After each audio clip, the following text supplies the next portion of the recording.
Pastor Ryan here. It's Thursday, December the 9th, and I just want to give a financial update as we get here to the end of 2021. And I want to begin that today by talking about something that was brought to my attention this morning as I was having a devotional time. And I was listening to someone speak, and the speaker was talking about 1 Kings chapter 17. And so off the top of your head, you probably don't remember exactly what's going on in 1 Kings chapter 17. But in chapter 16, Ahab has just become king of Judah. And when Ahab becomes king of Judah, Elijah the prophet flees. And he goes into a place in which he is really getting his water from a little wadi, a little stream that essentially sometimes has water and sometimes doesn't. And the little brook, the NIV calls it a brook, the little brook is really beginning to dry up. There's just less and less there, and Elijah is actually being fed by ravens. And so what God says is, I want you to go, and at this time the brook is totally dried up. There's nothing there, and he goes, I want you to go, and he finds this widow at Zarephath. And Elijah basically says, give me something to eat. And she says, basically, I have nothing to eat. I have a little flour and a little oil, enough to make a small cake or a small bread. My son and I are going to eat that, and then we're going to die. Not exactly the most optimistic or positive of stories in the Old Testament at first blush, but here's why I think it's a wonderful story really for us today. And that is that we are able to see the ways in which God provides.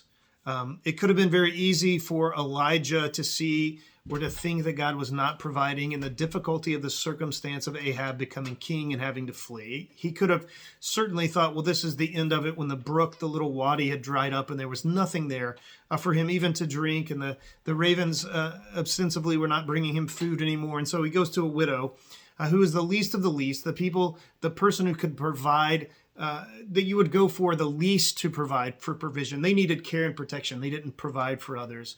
And yet the miracle in that story is from that little bit of flour and that little bit of oil, God continued to feed not only the widow at Zarephath and her son, but Elijah the prophet as well. And so as we conclude this year, it feels to me in many ways like this is an uphill climb. We still have about $37,000, maybe $38,000 that we need to collect between now and the end of the year to break even. And in addition to that, I would encourage you, if you've not turned in a pledge card for 2022, we really need you to do that with some urgency as we try to plan our finances for 2022 and look forward in doing that. So I would encourage you to send that pledge card in, or if you don't have one, you can find the link on one of these YouTube videos with our stewardship campaign to turn one of those in, and we would love to receive that so that we can better know where we're going to be next year in 2022. But we still have, like I said, about $37,000, maybe $38,000 that we need to collect between now and the end of the year. And I'm optimistic because I think we can do it.